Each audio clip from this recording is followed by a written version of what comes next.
అందరికీ నమస్కారం. అల్పాహారం ఏంటనుకుంటున్నారా? దోసపిండితో ఎగ్ ఆమ్లెట్ వేస్తుందండి అమ్మమ్మ.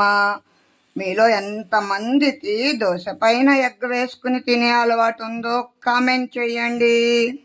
సరే, ఎగ్ చితక్కొడుతుంది అమ్మమ్మ. మీలో ఎంతమందికి ఇష్టమండి ఎగ్ ఆమ్లెట్?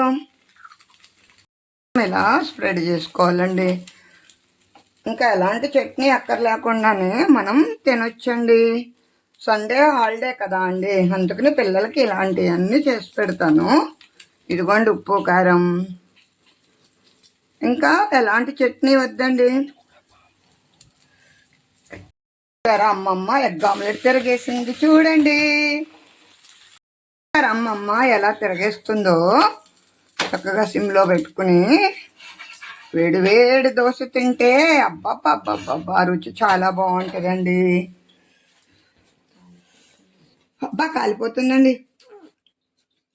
సూపర్ అండి. ఉంటాను. Bye bye.